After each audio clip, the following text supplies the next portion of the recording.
baby. We are locked and loaded. It is Thursday, so you know what time it is, and it's after football season. So this is where you come to get your football fix right here in the Locker Room Show, 6:30 p.m. Pacific, 9:30 p.m. Eastern. You guys, we bring in the best of the best. So if you've been missing it, I don't know why you've been missing it, but you're at the right spot tonight. So let's get into tonight's show. First, I want to welcome my boy that holds me down from St. Louis every week. What's going on, Guru?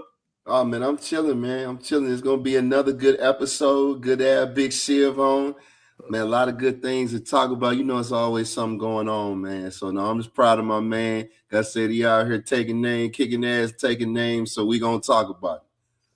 Yes, indeed. Let's get into it, baby. And you guys know why you're here. This is what we're talking about tonight, the transition that my dear friend, this is a brother to me, somebody I've known since I was a teenager at the University of Colorado. And he is kicking ass and taking names, guys, at the Division II level. He's been doing it at a few levels, and we're going to get into that here shortly. But this is someone, you guys, that has done it as a player at the University of Colorado, went on to be drafted in the 5th round by the Cleveland Browns. He's coached at major universities, his alma mater, Texas Tech, with Kliff Kingsbury and Mahomes. And he's one of the guys that does it right. There's not too many old school, got that nice combination of old school and new school, and the players at Northeastern State are loving Coach Chiv. And this year, you guys, named the Coach of the Year, and it's amazing what he has accomplished. So let's get into it. What's going on, Coach Chiv? I'm good, man. It's good to see both of you guys. I appreciate you guys having me back on the show. It's been a couple of years, man, but it's good to be back, T Wood and Q. Good to see you guys, man. But for sure. You know, it's been a grind, man. I mean, coaching, as we know, is not an easy profession, man. And you're judged on basically 12 Saturdays in the fall, man. That's really what you're judged off of. Yeah. You know, and so you can do a lot of good things, but if you're not getting it done on Saturdays, man, they're gonna try to find someone that can do it. So I'm definitely very grateful and fortunate to be in the position I'm in. And I love just being around young men and trying to help them be the best versions of themselves. I think that's what's gotten lost in college athletics. You know, I know it's about chasing the bag and all that. And those things are important. Don't get me wrong. Money's important, but we can't lose sight about developing people, man. And that's really what I spend a lot of my time in the off season right now, developing our football program, developing our football players, and letting them understand that it's more than just football. It's about you being a good person, developing yourself with character. And, we're doing that right now. So I really enjoy the journey I'm on right now. It's an amazing journey, man. I've been sitting back with my popcorn, loving every minute of it. And let's get into it. I mean, you guys see the topics on the bottom ticker. If you're joining us for the first time, we get right into all of our topics. We get in, get out, and this is going to be a great one tonight. I mean, you were a hell of a player, Chiv. We used to have one-on-one battles. I used to see you guys do people on Saturdays, and then obviously you went on to the NFL, and then we even played together in the Arena League. I mean, you were a hell of a player. A lot of guys just want to hang it up. You want to get away from football after that. You said, I'm going to dive in as a coach. What made you decide that was the route to go? I mean, I always knew I was going to coach. I didn't know how far it was going to take me in life, but I knew when I got to the University of Colorado that I wanted to, help young men do what I'm doing, and I think that I kind of knew that early on in my college football career when I was 18, 19 years old in Boulder, Colorado. And I didn't know I was going to play pro football for 7 years, but, I always had an itch to give back to the game. I always had an itch to help young men develop. I mean, I came from a tough upbringing, and, my mentors were my coaches. Those are the people that I gravitated towards, and so I really try to be a good role model for our players, try to help young men develop. I mean, a lot of young men these days come from different backgrounds. Some come from 2-parent homes, some come from 1-parent homes, some come from no parent homes. And so I think the job of a teacher, the job of a coach is to develop young men of character, man. And I think if you do that at a high enough level, you'll win games. Well, to me, winning games is a product of the person you develop. If you develop a bunch of great young men that love to compete, the winning will take care of itself. And so I focus on a lot of those things more than just the result factor of it, you know. So coaching has been something that's been a calling for me. It's very satisfying for me. I get up every morning, you know, like 4:45, 5 a.m., ready to get in the gym and help young men be better, man. I think that's why I love doing what I do. Wow. And go ahead, But Q. no, I'm about to say, I think shit, one thing that I've noticed always about you as a coach, and T kind of mentioned it early on here, is you are X's and O's old school guy, but you found a way to find common ground with these young dudes. And a lot of coaches that were from our era, or some even that played in our era, they're starting to struggle with that, and you're still seeing success. And that's hard. That's why you see, you know, Saban and a lot of these guys that are used to things being a certain way. And let's be real, these new era athletes, they do have to be handled in a different manner. You know what I mean? Yeah. So the way that you can still blend the two, as T said, with still being old school, man, and have that toughness and that grit as a coach, but then still find common ground with these kids, man. That's what I've always found is this dope about you as a coach. Well, I appreciate that, Q. I mean, I think that with any coach, whether you're young or you're old school or you've been in the profession for a long time, it's the same thing I tell our players. I mean, change is inevitable, growth is optional, right? So that goes for coaches too, right? Like we got to grow too. I mean, the game has changed. The game has changed. You know, NIL is big in our you know, our part of college athletics, and there's nothing wrong with that. I think you just we got to find some common ground to where there's some legislation on it. I think there's nothing wrong with players getting their money. There's nothing wrong with players getting their bag. I'm all about helping players and seeing them get what they should get. I just do think there should be some guardrails. We got to have some kind of legislation in place and some rules in place where we're all playing by the same set of rules. I think right now in college football, you know, we're not all playing by the same set of rules. It ain't like the National Football League where they have the collective bargaining agreement, and we got, you know, 4 or 5 year contracts with free agency, and there's a contact period, and there's times when you can't contact. Right now, it's just everything's just wide open. You know, people are tampering, people are poaching, and I get it because college athletics is at a point right now where if you don't win in year one and year two, by year two, you might be out before you get to year 3.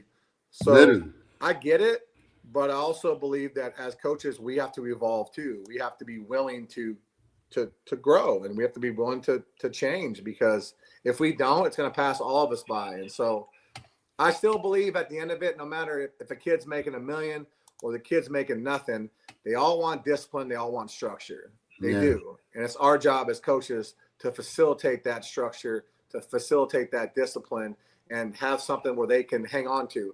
And you know, I think that's what we've been able to do here at NSU. And, you know, the way we've been able to turn it around is, you know, we've recruited really good players, but good people. And, you know, our players will tell you, man, I'm not going to put up with guys that aren't going to be about the team and be about getting better. This won't. You know, I'm going to try to help them. I'm going to try to change their behaviors, because I think as coaches, our job is to change behaviors. Our job is to help them change behaviors so they can be more successful. And if a kid's unwilling to do that, then there's going to come a point in time where we got to move on, and there's no hard feelings. But I still believe in trying to help the kid grow, because they are kids. They're still young men, still developing.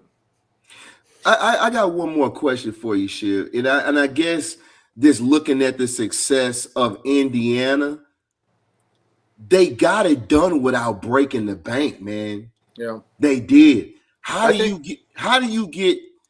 get killers, bona fide killers that could be someone? How do you get them to buy in? Now, they could be other places, but how do you get them to buy in and be like, hey, man, if we jail, we could do some major damage? How was that pulled off, man? You know, I think, you know, first and foremost, obviously, Coach Cignetti's a heck of a football coach. He's won everywhere he's been since he went down and became a Division II coach and worked his way up to like a mid-major, and then, you know, got a big-time Power 4 job. But I think it was a perfect storm for Indiana in the sense that, you know, he brought a lot of top players from James Madison with him, and those kids played very, very well. I mean, getting Mendoza. I mean, we all thought Mendoza was a good player when he was at Cal. I don't think anybody thought he was going to have the year that he had. Nah. So, I mean, no one would have bet that he was going to have that success. But I do believe that he's got a great staff. A lot of those guys have been with them for a long time. Mm-hmm. And, I think it's their time. I mean, we'll see. I think this year will be a good, it will good to see how Indiana goes forward now that they've had the success. Kind of like when Saban had the success early at Alabama and was able to keep recreating it. That was impressive to me. And in today's day and age where it's different with NIL and the portal and, those Alabama teams weren't in the era of NIL and portal. And they're probably doing their own NIL. Right. Behind the scenes. Almost guaranteed, right? I mean, but there was no one competing for their players for the NIL. So I think it will be, I'm interested to see how, they respond this year. But I mean, shoot, what a great job he's done. The 2-year run they've had. That was storybook, man. It is storybook. They'll make a movie about him someday because for sure. It's too good to be true. But I mean, I've watched him closely the last 2 years because I'm someone obviously that's working my way up from a Division II level, and it's kind of inspiring to see his journey and the kind of journey that I'm on. And we're very similar in age when he went to become a Division II coach. I'm 48 now, and I think he was in his 40s when he took over those programs at Elon and those other schools. And so, and I think it was at UIP. I think he was at. So, I'm impressed with what he's been able to do. They were dominant too in the playoffs. I mean, even the championship game wasn't that close, really. Yeah. I mean, they dominated the entire playoffs. So as a coach, I have a lot of respect for what Coach Signetti and the staff's been able to do at Indiana for sure. For sure. Definitely. Yeah, they dominated in probably the toughest league now. And literally. You guys can already tell that we got a coach on the show tonight. We're on question 1, baby, and you guys have already got so much sauce. So pay us back for this free content by subscribing to the channel, because every single week we bring in the best of the best, just like Coach Chiv. I want to get on to the next question. You kind of already hit upon it, the turnaround. I mean, you guys, I think, went from 2-8 or so to 9-3. You just had the big bowl game win that was huge. You got real playmakers on the team. I mean, kids that got bona fide talent. I think I seen Chenault's brother on the team. You guys are doing your thing. You're recruiting hard.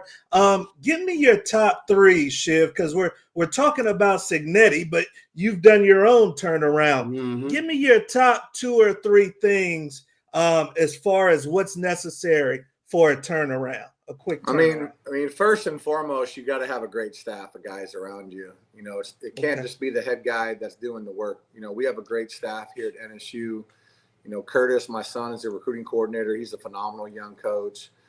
Coach Sutherland, our offensive line coach, our associate head coach, is a really good football coach. We have a really good defensive coordinator and Coach Atwell. We got good young support staff guys. I mean, and then you got to have leadership at the top. I think one thing that I'm good at, and T Wood, we were teammates, man. You know how I roll, man. I'm very intentional. I'm very passionate. I have a plan for what we're going to do, and I stick to the plan. When I turned around that junior college program 3 years ago, we took over a program that won 2 games in 2 years, and the first year we went 11-0 and went undefeated. And then I got this opportunity, took over a program that won 7 games in 9 years.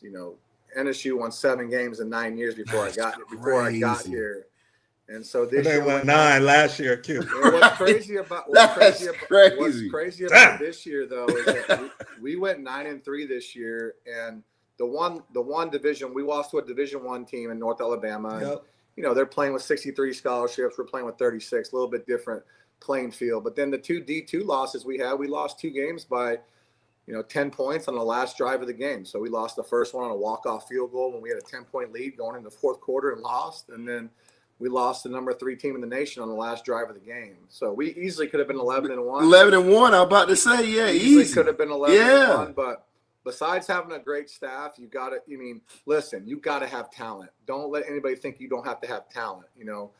We do a good job of developing relationships. We hit on some portal kids. We hit on some junior college kids. Obviously, Levante Chenault was a Division I bounce back who was an NFL-type receiver. Cam Woods was a a junior college tight end from Fullerton Junior College. That was a 2-time All-American for us. He caught over 150 passes as a tight end in 2 years for us. And he's an NFL talent. You know, Donnie Smith was a junior college transfer from Snow Junior College, and he broke the school record. We set the school record for most points scored this year, scored over 65 touchdowns offensively, averaged over 40 points a game on offense, and only gave up 18 points a game on defense. And that's done with good teachers and good coaches, but we got good players.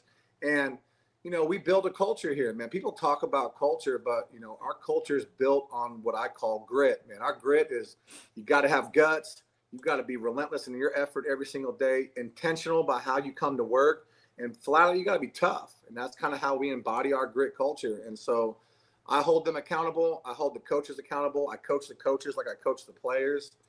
And at the end of the day, we all got to be committed to the one goal of us winning a championship. And if people are not going to be in line with that, then they're going to have to go do something else. But at the end of the day, if you frame it the right way for young men, they're going to want to be a part of it. You know, they're going to want to be a part of it. And so the first thing we got to have is you got to have a great coaching staff. The second thing you got to have commitment from your players. I talk about it all the time. I don't ask players to buy in, because if you buy in, that means you can sell it at any time. I'm not asking you to buy into anything. I'm asking you guys to commit to what we're doing.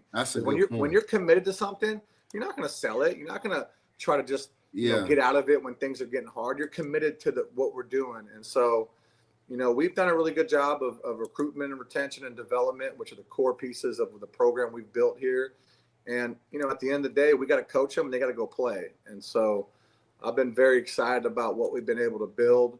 And so those are kind of the three things, you know, T. Wood, that I would say that, you know, I would hang my hat on. But I truly believe we have a championship roster, and I want to make a run at the whole thing. You know, I think some coaches are sometimes, you know, scared to talk about, you know, winning championships, but I'm not scared to talk about what else. Yeah, what else? What we out here for? Like, they definitely not gonna win. I really want to win a national championship at NSU.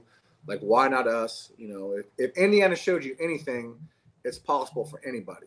So, you know, that's kind of the mindset I'm on. We're coaching our guys, we're developing them, and we start spring football next week. And so I'm excited to get back on the field on Tuesday with our guys and make a run at this thing. Yeah. All right, Q. Locker room show from the D2 championship. Hey, I'm telling you. But I tell you one thing, though, in addition to, and like Chiv said, you need horses, but I guarantee one thing, T. I guarantee if we looked at his boys on tape, I guarantee you this: they don't fumble the ball, they don't drop balls, they block to the whistle, they wrap up. It's the talent, but it's like Coach said, it's about your staff, because the staff is about instilling those fundamentals on top of having the talent. Because you can have a bunch of talent, but if you putting the ball on the ground, throwing picks because you're not going through progressions, whatever the case may be, you still gonna end up losing. Coach. So when you see a guy turn around a program, he's got the talent, the staff, but the fundamentals on top of that, it's got to be there, man. It's got to be there. And I guarantee, if you look at these boys on tape, I guarantee they don't make mistakes and they capitalize off of everybody else's. Yeah, no question. I mean, I think that's one thing. You know, we've been in what we call football school the last 2 weeks, and football school is, you know, we bring them in because they're in their winter workouts. They come in and they watch film. We watch good and the bad from last year. So they're watching good clips from last year. They're also watching bad clips from last year. And they're also looking how they can improve their fundamentals and technique. I'm really big on fundamentals and technique. And when I talk to our coaching staff, I make sure that every day that they're in their individual drills, that you make sure you have a plan for that day. Don't get on the field and teach the individual. Okay. The individual should have already been taught. If we're teaching an individual on the field, that means we're losing valuable time. Those individual drills should have been taught a long time ago. They should be taught in meetings.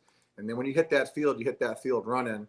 And now we're trying to work our fundamentals and technique, ongoing skill development, so we can play at the highest level possible when they turn the lights on. And so, you know, I think that's what we have a plan for our guys, and they're committed to the plan, and that's why we've had success. Amazing right there. And you guys can see why they're pumped up about their team and their program out there in northeastern Oklahoma. We see some of the greats coming in, the great Ernest Munoz and his son. Congratulations to Marco. He's been racking up some scholarship offers. And then I see the great Jimmy Rucker saying, thanks for the nugget. Change is inevitable, but growth is optional. Yeah, that was a good one, Jimmy, right there. So Q, let's say you're an athletic director, man, at LSU, and you just gave the keys to Lane Kiffin. How long does he have to get LSU to the top? Man, you heard what Six said, man. You got about 2 years, man, because it's too much money. Yeah. It's too much money. You talking about from the head coach's salary, the position coach and coordinator salaries, and then on top of that, the kids.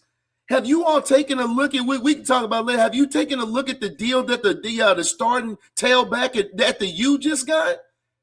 It's insane. What did he get? Oh my God, he got 500,000. He's getting 500K just for staying, just for getting through the season. Yeah, I think he's getting 500K. I think he's getting 1.2, and he's got like free tickets to the Dolphins game. Yeah, he's got box seats at the Dolphins games. He's got like free access to the billionaire. Yeah, it's crazy. It's crazy. But like Coach said, but everything is now at the most you got a 2-year window. Yeah, I don't give a damn if they brought Bill Parcells back. You got about 2 years max, maybe 3. I wouldn't even say 3 though. The thing about taking a job like LSU, like year one, he's going to have a little bit of a honeymoon phase, because it's year one and Lane Kiffin. But look, you can win 10 games at LSU and get fired. I mean, it's not about winning 10 games; it's about winning national championships. Right. And the reason why Lane took that job is he probably felt like he maximized what he could do at Ole Miss, and maybe he did. I don't know, but he knows that 3 different head coaches have won national championships at LSU. You go back to obviously Nick Saban won there, right? Les Miles won there, right? Ed Ogeron won there. You got 3 different head coaches that have won a national championship at LSU, and so the expectation is that you better win a national championship by year 3. I think year 1 you got to at least win 10 games at LSU and go to a big bowl game. Year 2 you better be in the playoffs and go to the semis. Go deep, yeah. And by year 3 you better win it, or he'll be looking for another job. But you know what? They paid him $100 million. I mean, I don't think he's sweating it. You know what I mean? I don't think he's sweating it. I think I followed Coach Kiffin on social media. I mean, that dude's at the beach right now. He was having a good time this last week. I bet he is. I don't think he's tripping. And I'm sure that the NIL money that they're able to offer at LSU is a different level too. I'm sure it's if you saw their transfer, what they signed with the transfer portal, they signed some top dudes and some top quarterbacks. Of course. But that's what I was about to say though, Chiv. But at the end of the day, you got all the horses, but it still goes back to execution. So even without you, man, you got it, man. Still, it does not matter. You can have all the horses in the world and buy everybody, but on Saturdays you still got to show up, and you still got. It goes back to fundamentals, man. And on any given Saturday, you know what it is. So it'll be interesting to see. It will. It will. Yeah, I agree with you. I agree. It will be definitely good. It'll be good television for sure. Yeah. They're going to be on national TV. That is for sure. Oh, yeah. We are on to our next topic, and we are rocking and rolling with the great Darrin Chiaverini. This is my brother. This is somebody that is doing it at a high level, you guys, and you better keep an eye on the Northeastern Riverhawks, because they're going for a championship. Coach put it out there. They're going for a championship. So I wouldn't doubt this, man. He's won championships at plenty of places. We're on to our next topic, and this one is big, Chiv, because you've been around so many great quarterbacks. You may have been around the greatest quarterback of all in Pat Mahomes during your time at Tech. And obviously, you already mentioned that you guys racked up a bunch of points this year at Northeastern State. Talk to me about the must-haves for Coach Chiaverini when it comes to the quarterback position. When you're looking at high school kids, JC kids, you need a signal caller. What are a couple of the must-haves for Coach Chiv? I mean, whenever we sign quarterbacks, we signed 2 really good ones this year, and we signed obviously Donnie last year. And I always want to see them throw in person. So the first thing I got to see is I got to see them throw live, because the tape won't always tell you the truth. Sometimes tape will lie to you. So first and foremost, I want to go see them throw live. I also want to see them, when I watch them at practice, I want to see how they interact with their teammates. I want to see, like, do people like really mess with this dude, or they just kind of like, you know, like he's the quarterback and so we're going to respect him. I want to see how that people interact with the quarterback, because leadership goes a long way. Leadership goes a long way in your locker room. Leadership goes a long way on your playing field. And if the quarterback is just a good player, but people really don't mess with them, you're never going to win a championship. You'll win games, but you won't win a championship, because they won't be able to rally the team the way you need them to rally the team. Yeah. So I look for that in a quarterback when I go watch them live. I want to see body language. I want to see how he interacts when he does something well. I want to see how he interacts when he does something wrong. When he throws an interception or he turns the ball over. What's his that next series. Yeah. What's his body language look like? How does he respond to his teammates? How does he interact with his teammates and his coaches? So I'm very big on those body language signals that I look for. And then if you're talking about just, you know, talent, you know, I'm looking first and foremost, are they accurate? You know, the best quarterbacks I ever played with, the best quarterbacks I ever coached, it wasn't about arm strength. Arm strength to me is down the list. Arm strength to me is like the third thing on the list. The first and foremost, are they accurate? The second thing, are they really good decision makers? Because there's going to be things that change. The picture's going to change. The defense is going to change. There's going to be things that happen on defense. And what's their decision-making process? Are they able to handle things when things change, when it goes from open middle to closed middle, or they're bringing up, you know, a fire zone pressure? Like, how do you react to those things? And so I'm really big on, you know, first and foremost, accuracy, second, decision-making. And the third thing I probably look at is arm strength. That's probably the third thing I look at, because some of the best quarterbacks I played with, even in the NFL, didn't have great arms, but they were very accurate. They were great leaders and great decision makers, you know. And what Pat had all of it. Pat, you know, he had great arm strength. You know, we see that all the time. But he was a really good leader for Texas Tech. And now we weren't a championship program at Tech. We scored a lot of points, but we didn't win a bunch of games. If you look at what Patrick did when we were there, we didn't win. Like, we didn't go to big time bowl games, you know. But you could see the talent level. You could see the leadership qualities. You could see the arm strength. You could see the decision making. And I mean, he's gonna be a Hall of Famer. He's won 3 Super Bowls, and I'm proud of him for sure. Now, see, this is one thing that I like, again, that's different about you, Chiv, as a coach. And I want everybody that's tuning in to really trip off of this. If you notice, though, and I agree with you as far as those 3 things, if you notice, like a lot of these coaches, with me, the guru personally pisses me off, he didn't get caught up in measurables. Did you notice that, folks? He didn't mention measurables not one damn time. Now, I'm not saying that's not important at all, but I agree with the top 3 that he said. And T, actually, and the first kid I think about is the kid from your alma mater, from Reardon. Right. There's a Randall L 5'10", 5'11" on a good day, but will pick you apart. And I noticed that. So I've always been that way. I get it. I know sometimes, man, measurables are important. Okay, fine. But I don't believe that it's always the most important thing, because we've seen, especially today. We've seen kids with all the freaking measurables, and they get out there, like you said, live, Chiv, and they ain't that. Yeah, I mean, I don't flat out. Some of the best quarterbacks I played with both the Detmer brothers. Obviously, Ty Detmer, you know, won a Heisman Trophy at BYU. I played with Coy Detmer in college at the University of Colorado. Coy Detmer and Ty Detmer are 5'11", 6 foot at best. You know, they're 6 footers at best. You know, Mike Machete was 5'10", 5'11". Yeah, Mike, you know, was, yeah. Like, my thing is, I mean, you look at Diego Pavia. What was Diego Pavia at the combine? 5'9". But he was a winner though. Won a lot of games. Like to me, listen, I think measurables come into play at some point, but that should not be where you start. That's going to be number 4, number 5 on the list when I look at it. You know, I want to see it with the quarterback. I want to watch them live. I'm looking at footwork. I'm looking at accuracy. I'm looking at decision making. I'm looking at leadership. I want to look at how they handle themselves in a huddle. I want to look at how they handle themselves in a game situation. And then I start getting to the measurables, you know, down the road, because I played with some quarterbacks that were 6'5" in the league and couldn't play. Yeah. Couldn't play. but they got drafted because they were 6'5". Hey, there you go. There you go. And so I see it differently because I see it like as a player.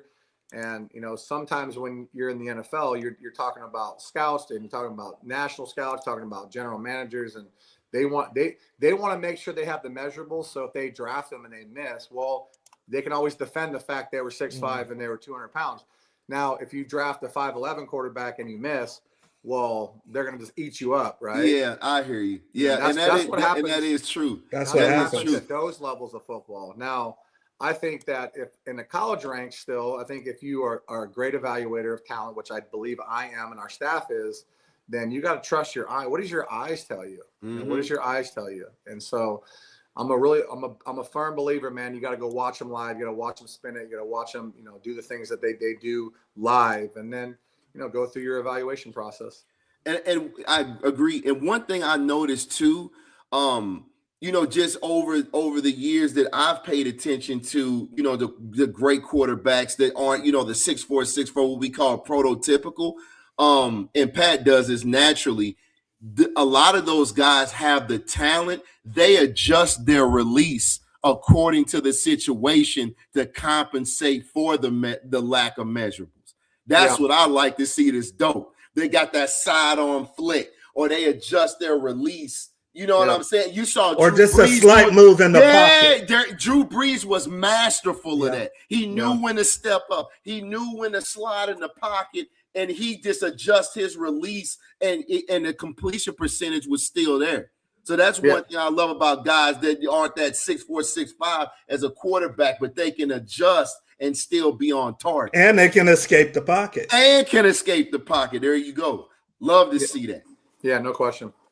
Yeah, wow, no, that's big. And hey, you guys are going to have to run this show back because he gave a lot there. And some of the athletes that watch his show are definitely young quarterbacks. So listen to Coach Chiv. Don't what they're looking for. You 6'5", 11 QBs, don't get discouraged, man. Y'all do your thing. Don't let them move you to free safety too quick.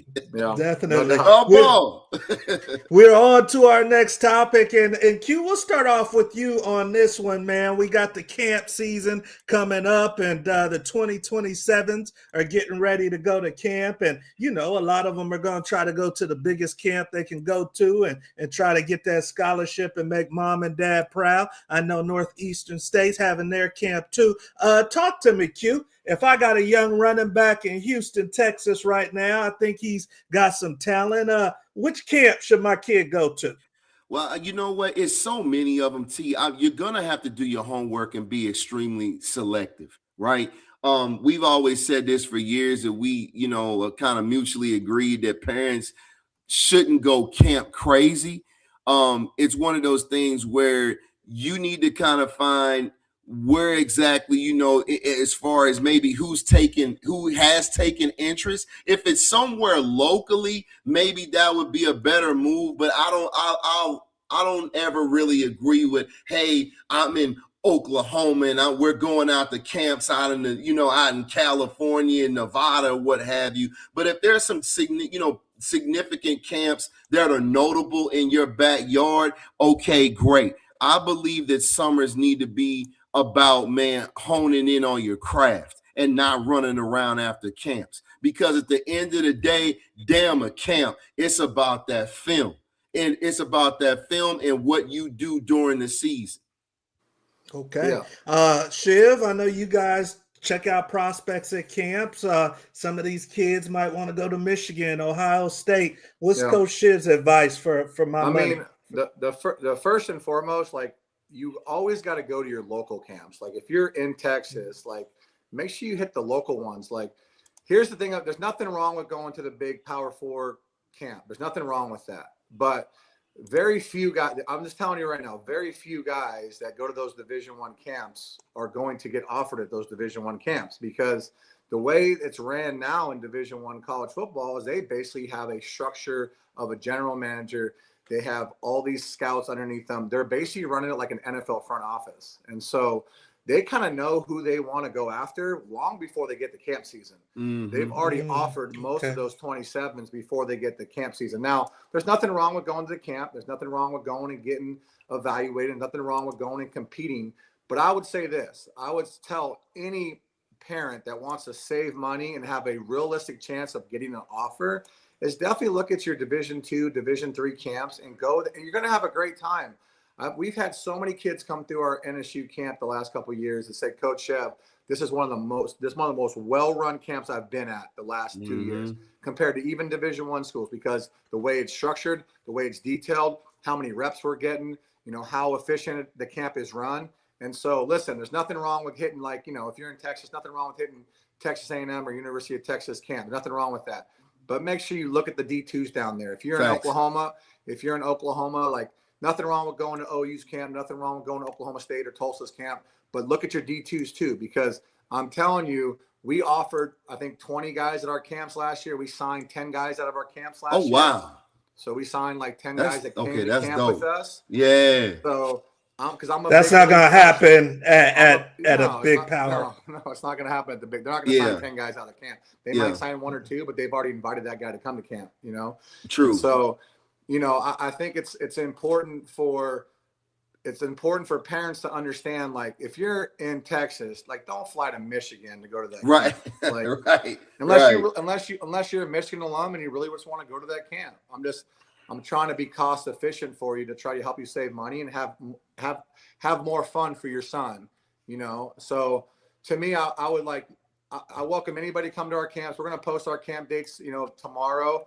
And so there's going to, you'll be able to see our camp dates. You'll be able to see when they go live. But like I said, we offered over 20 guys last year at our camps. We signed over 10 guys from our camps last year. We'll sign another probably 10 guys from camps this year. We signed 18 kids from Oklahoma. We signed 17 kids from Texas. And we signed 9 guys from Arkansas. So, if you're in those regions, come to camp, because if you're a good player, I don't care. If you're a good player, we're going to evaluate you. And if you're good, we're going to offer you. Now, if you notice, folks, he said they're getting a good evaluation because you're actually getting reps. And that's the problem, as Coach said, is a lot of times when you go to these huge D1 camps, you're not getting reps, man. So how are you going to get a proper evaluation in the first place, right? So for sure. Definitely, man, hear what Coach is saying. Check out those D1, D2, D3 camps, man, and get you some reps and really get a good look, man. Yep. Yes, indeed. Yeah, if you don't have anything in your back pocket and nobody is ringing your phone, then get something in your back pocket. Go to that Northeastern camp. Go to some of those camps in your backyard. Get something in your back pocket, baby. Thank you for sharing that. We are on to our next topic, and we are ripping and running through the show with the great D2 head coach of the year right here, Darrin Chiaverini, former NFL player, former great at the University of Colorado, and he's doing it right. He's doing it right, you guys, where he's actually growing young men too. So just an amazing job that he's doing. We're on to our next topic, you guys, and I see Jimmy coming through some great stuff there. Let's start off with you, Q, because obviously Coach Chiv is at the D2 level, but let's bump up a level. Let's go D1, and there's some great schools across the country and some great states. North Shore right there. Shouts out Cedric Cormier, Andre Giroux. And talk to me about 3 states. I know St. Louis has some dogs, and it's an undercover state. But if I told you you're at the University of Texas and you can only recruit from 3 states, who's the guru going with for his 3 states? Man, it's gonna always be, man, Cali, Florida, Texas, man. I mean, those are the largest states. They got the, huge pools of talent. I would say, man, Louisiana's right there. Georgia's right there too, for sure. Don't sleep on Georgia. But as far as the hottest 3, man, you gotta say, man, Florida, Texas, and California, man. Ohio is a sleeper too. Don't sleep on Ohio either, man. Ohio's got some bona fide killers and a lot of them. Yeah. So, but those are my 3, though. Those are my 3. Okay, well, Coach Chiv, you've recruited across the country and racked up the air miles. I know you're in Oklahoma, so you got to recruit Oklahoma. But let's put you back at Texas Tech. You only get 3 states you can pick from. That's it. Who's Coach Chiv's 3 states?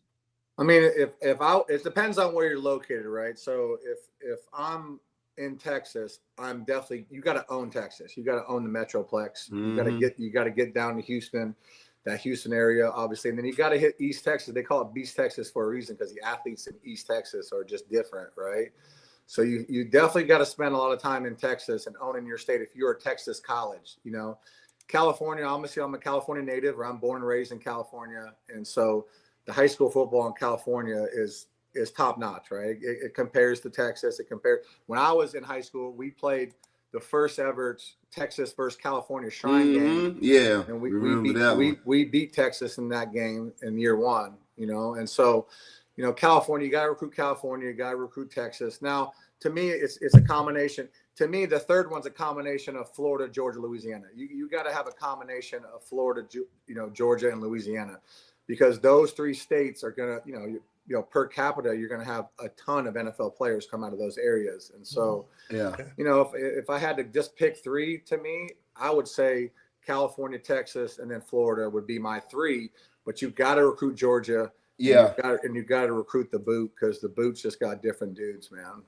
Yeah. All right. Facts. All right. And that's somebody that's been around the country, you guys. Yeah. He's been on the plane and he's picked up some good ones from all of these states. So appreciate you sharing that, Chiv. We are on, you guys, to our next section of the show. We got Coach for a few more minutes here, and then we're going to let him get to bed, because he said he wakes up at 5 a.m. to get after these boys. Right. So we got to let him get to bed. But if you guys do have a question for Coach Chiv and you're with us live, the comment section is open. Now is the time to put that question in, because we are about to put Coach through the lightning round, baby. And he's been through it before, so he's got a little bit of a heads up on how it works. But 60 seconds for him to tell us the first thing that comes to his mind when I go over my list right here. And I got a good list, because I know this gentleman. So let's get after it. I don't know your favorite spot to eat in Oklahoma, but you got a dinner on Q&I if you can get to 16. So the number 16, we had great Darius Bell last week, shouts out, and he got to 16. Now, you guys know we got our special section. We got the strike and goal, so he may be able to get some more points after the lightning round. But let's get into it, Six. You ready to rock and roll, baby? Let's go. All right. So his wife Shannon's probably listening. It's a dinner on us, Shannon.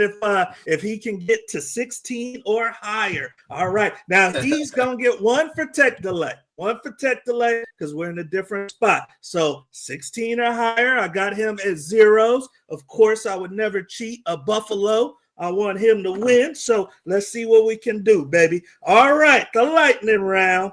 First thing that comes to your mind, Chiv, do not elaborate. This 2-minute drill, baby. We got to go score a touchdown. All right. He's at zeros. First thing that comes to your mind. Number one, the lightning round. Number one, Bill McCartney. Go. The GOAT. Joe Burrow or Josh Allen? Joe Burrow. Favorite ice cream topping? Fudge. Best you've ever coached against? Coached against. Let me see. Coached against. That's a lot of killers. Yeah, a lot of guys. Yeah. That's a long list.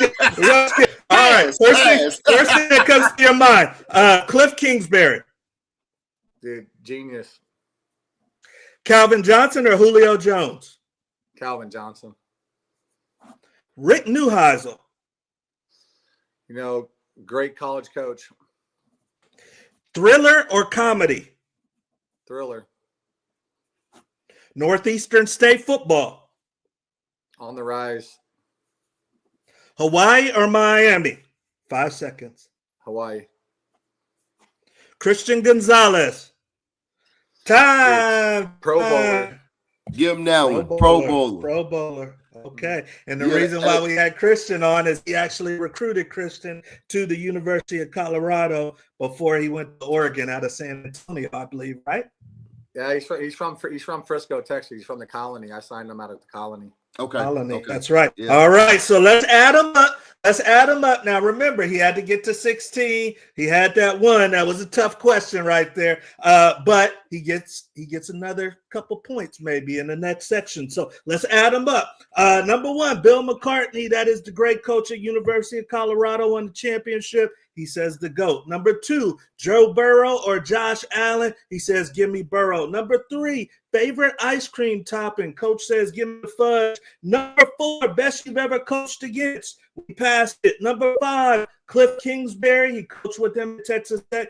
He says genius. Number six, Calvin Johnson or Julio Jones. He's going with Calvin Johnson. Number seven, Rick Neuheisel, his old coach at Colorado. Both of us, great college coach. Number eight, thriller or comedy. He said, give me the thriller for the Netflix night. Number nine, Northeastern State football on the rise. Number 10, Hawaii or Miami. He said, put me on the island. I'm going to Hawaii. And then number 11, Christian Gonzalez. He says, Pro Bowler. So with the tech delay, he is at 12, ladies and gentlemen. He cooked in the beginning and he cooked at the end, and then it was the one question that hurt him. That's tough. So he's at 12. He's got a chance to get to 14, and you guys know how we do it. We got our last section of the show. If you do have a question for Coach, put it in to the chat section, but we've got Strike It Gold. We got Strike It Gold trivia. So, Q, do you have a trivia question for us tonight? Absolutely, absolutely, my man. So tonight's trivia question is, which quarterback holds the NFL single season passer rating record at 122.5? That's super high. So we got Aaron Rodgers, we got Brady, we got Matt Ryan, and then we got Joe Burrow. So who are you thinking, Coach? I mean, I said Joe Burrow before. I'll go Joe Burrow. All right, Guru, do we have an answer? Actually, it was Aaron Rodgers. Go figure. Aaron Rodgers in 2011, 122.5. That's pretty good rating. Yeah, the best of all time. Yeah, for sure. But it's Aaron Rodgers. Yes, indeed. So Coach ends with 14, and we appreciate it, Coach. Before I let you go, man, let me ask you a question. You know what this game takes out of you. You know what it takes out of you as a player. You know what it takes out of you as a coach. And your son has literally been coming right behind you with this thing. Did you ever have any hesitations as a father, him following in your footsteps? Or has it been something that you wanted for your son? You know, like I did encourage him to coach. I told him, like, when he was at the University of Colorado, because he played for me for 2 years, and then he became a student coach. And I told him, like, when he became a student coach, I said, Curtis, you know, you need to see if you want to do this for long term, because if you want to be a coach, you're going to have to move, you're going to have to sacrifice stuff, you're going to have to, you know, make hard decisions in life, man, to pick up your family and move states, man, when you get fired or you get promoted. So you got to be willing to do that. And you know what, T Wood, he's a really talented coach, man. He's really developed these last couple of years being with me here at NSU. You know, he'll be a coordinator soon on his own path and his own journey, but I'm super proud of the young man he's become. I mean, he's, like I said, and it's tough because, you know, I'm the head coach, but I'm also the play caller, and he coaches the quarterbacks, which is obviously the toughest position on the field to coach. And so, you know, he's got a tough position to be in, because not only is he's my son, but he coaches the quarterbacks, and, you know, I'm the play caller. And so, you know, I'm on him about a lot of things, but it's helped him grow. It's helped him, you know, become a better coach each and every year. I've promoted him every year, and it's not because he's my son, it's because he's good at what he does. You know, promoted him to pass game coordinator this year. You know, promoted him to recruiting coordinator after the first year, and he's done a really good job of organizing our recruiting, making sure we're in the right schools, making sure coaches are, you know, on task. You know, and again, if you want to be a good head coach, you got to have a good staff around you. It's not just a coach. And so, yeah, super proud of his journey, man. He's gonna do big things in his profession. That's dope. That Yes, is dope. indeed. I'm so excited for Curtis, and it's a football family, you guys. And shouts out to your brother Ryan, who's a brother of mine. Played with him too at Colorado. But the Chiaverinis, man, they're not nothing to play with in the football world. And there are some big things brewing out there at Northeastern State, you guys. So you guys watch Signetti's journey. This is probably going to be pretty similar. So Yeah. I'm already Yeah. giving you the heads up. So we are we are just pumped up. Oh, we got a question here.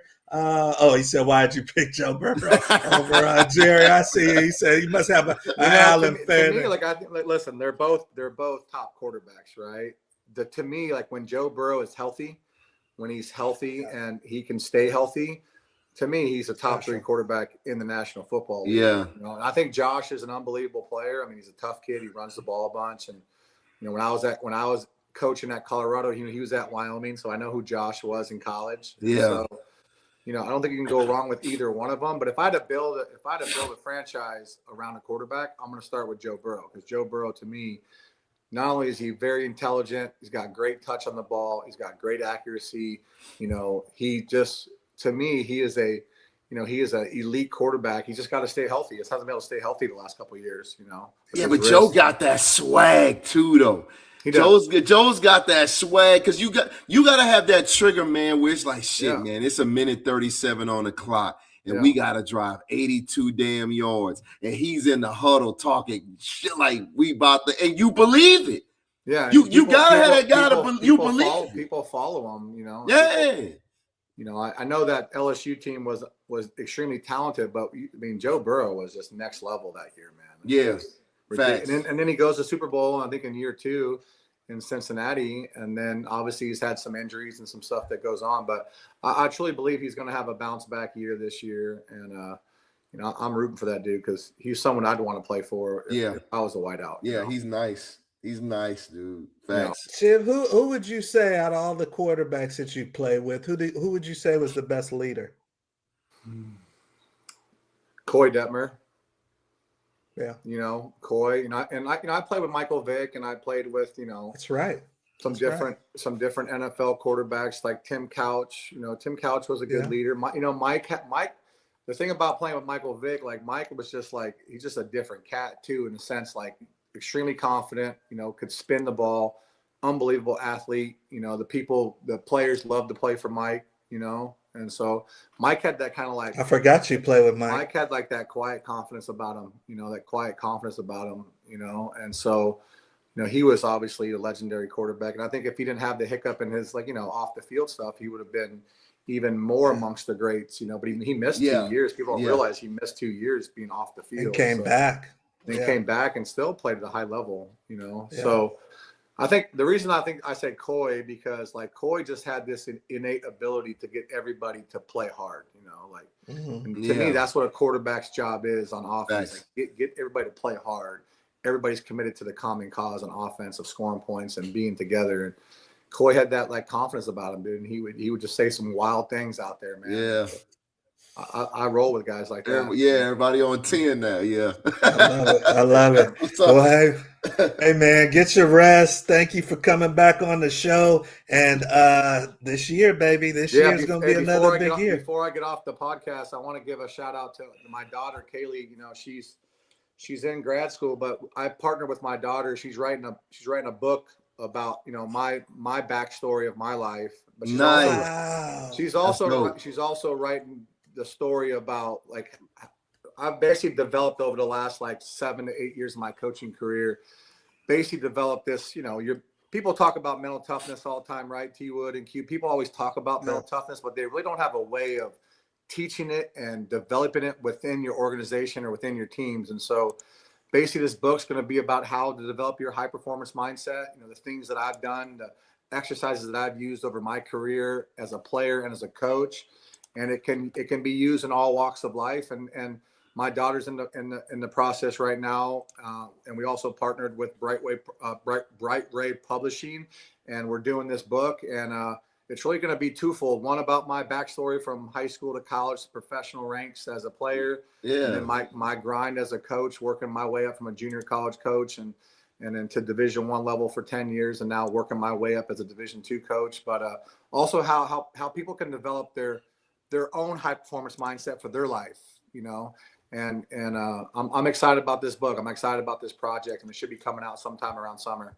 Oh yeah, dude, that is big time. Please keep us posted when it comes out, because we want to promote it on the show and have her talk about you, man, and get that thing out, because this is one of the most mentally strong people I know and have always known, and he's always been a high performer. He's always showed up. I got some stories we can't share on the Locker Room Show, but he's always been ready to play, and I know that's going to be one hell of a book, man. So thank you, and Kaylee, kick butt. But hey, Northeastern State, Oklahoma, this is where it's going down. The championship is coming to the Riverhawks. I'm calling it. All right, Chiv. Thank you for coming on, baby. Good seeing you, T. Good seeing you, Q. See you guys soon. All right, big dog. Love you, man.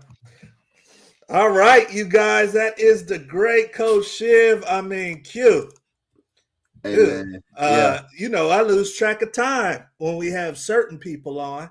And, I mean, how much game was given in this show? You can't even put a number on it, bro. You can't even put a number on it. That's why, like you said, hey, you got to subscribe. Hey, you got to run this one back. You got to run this one back. You got to. It was so much sauce, man. You have to break out with a pen and a notebook on this one.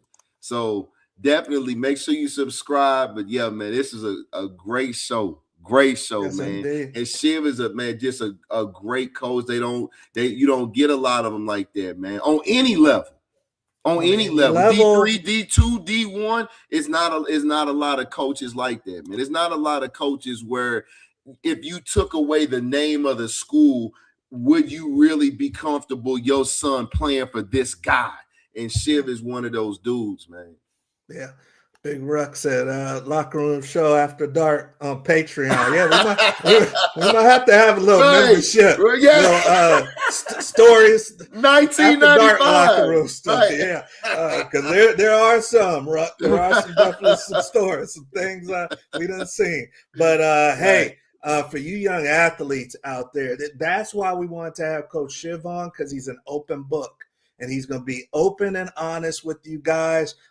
Q, they got some boys, man. Northeastern. A lot of these kids are like, oh, D2 isn't that good. Man, you go play against his team, you're going to see some boys. Yeah. Oh, yeah, man. No, he's got some killers, like he said, man. But that's the thing is, man, he know him and his staff know how to recruit, man. They know how to recruit, and again, that's why Indiana has come full circle, man. And they already made it like recruiting, college recruiting as a coach from a coaching standpoint is an art form. It's changing. And I noticed that some of the coaches aren't ready for the change. Some of these, because you're recruiting out the portal, plus you're recruiting kids from high school, junior college, and these kids are different, you know, but he gets it. He gets it. And he still mentors too, which is huge. Now, what will be interesting is if he goes to the next level, and I think he's trying to prepare for it, but let's say he goes to Tulane, let's say he goes to Bowling Green, you know, let's say he goes higher than that and gets into the Big Ten, Minnesota. Can he still maintain that mentoring spirit when you know, you're on the clock, like you said, and the money's involved at a higher level? Yeah. But see, but some coaches, some coaches, man, have just figured out, man, how to win and how to get it done. And then two, one thing the guru always says is what, when it comes to coaching, and I'll keep saying it, when you look at great coaches, man, you got to look back at that coaching tree. Good point. That coaching tree. He's been around a bunch of coaches. He's been about a bunch of winning great coaches. And that coaching tree always tells it all. When you start working backwards, whether it's Saban, Chiv, or any other great coach, you start working and looking at that coaching tree, it's going to tell it all every time. Good point. Yeah. And he's been around the best of the He's best. been you around guys. the best. So Yep. watch out for Northeastern State and Oklahoma because they're coming. And some of you athletes may want to play for Coach Chiv. So reach out to us and we'll get in contact with him and make sure that he's got your film. And we'll get after it. He'll be at the next level. Yeah, he will. And he got some offers already, but he turned them down because it does have to be the right spot. Yeah, for sure. You don't want to just say, "Oh, it's D1. I'm leaving." And jump. It's got to be the right situation. Mm-hmm. So, hey, you guys, make sure you subscribe. I know you got a lot out of this show. We got an amazing guest coming next week. And, hey, it's the off season, but not in the locker room show. So this is Coach Wood. That's Guru. We'll see you guys at the top. Have a good one.